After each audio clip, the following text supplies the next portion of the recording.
Քաղաքականությունից դուրս կյանք կա։ Քրիստինե Պողոսյանի պատգամավորական կարիերան մոտենում է ավարտին, որոշել է չընդգրկվել ՔՊ նախընտրական ցուցակում։ Հորդորում է չվախենալ որոշում ներկայացնելիս, ասում է, եթե քեզ ուրիշ տեղ ես տեսնում, պետք է այդ ուղղությամբ քայլ անես։ Սակայն սիրում է իր թիմը, հեռանում է ինքնակամ, առանց պարտադրանքի։ Ես նույն ձև վերաբերում եմ պարոն Փաշինյանին, ես ոչ մեկից հիասթափված չեմ, ինքը իմ ավագ ընկերն է, կուսակցությունը այն կուսակցությունն է, որի համահիմնադիրներից մեկը ես եմ եղել, չգիտեմ ավելի պետականամետ եւ Հայաստանը ավելի շատ սիրող մարդ, քան Նիկոլ Փաշինյանն է։ Սա փախուստ չէ, շարունակում է Պողոսյանը, փախուստ կլիներ, եթե նման որոշում կայացներ 2021 թվականին։ Պատգամավորը գնում է բիզնես գործունեություն ծավալելու, զբաղվելու է մշակույթով։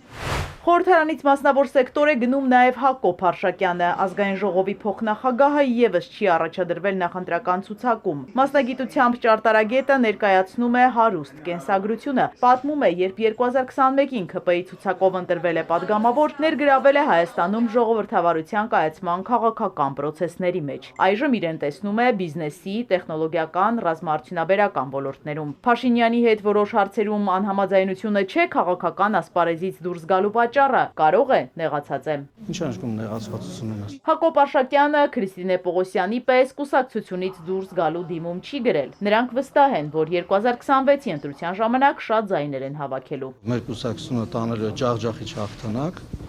առաջիկա ընտրություններին եւ դրա պատճառները շատ են, չթվարկեմ, եւ ես ինքս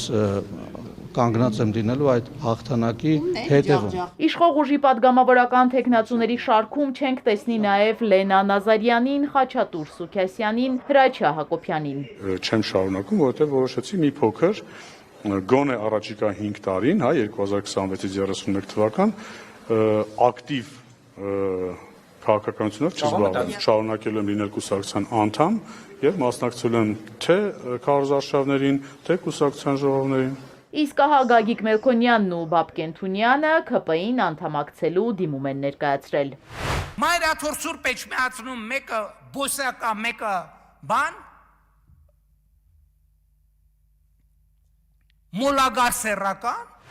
Որոշել է այլևս չհայոյել Փաշինյանի թիմը։ Նախընտրական ցուցակը կազմելուն զուգահեռ ընդունել են քաղաքացիական պայմանագրի էթիկայի նոր կանոնագիրքը։ Փաշինյանը նշել է, որ ստանդարտներ են սահմանում իրենց համար եւ դուրս են դնում իրենց հայոյախոսության, անձնական թիրախավորման, վիրավորանքի դաշտից։ Բայց նաեւ հարկ է համարել զգուշացնել, երբ հայոյանքին հայոյանքով, վիրավորանքին վիրավորանքով չպատասխանեն, դա չընկալել որպես թուլություն կամ վախվորածություն, դա նվիրվածություն է իրենց ընդունած էթիկայի կանոնագրքին։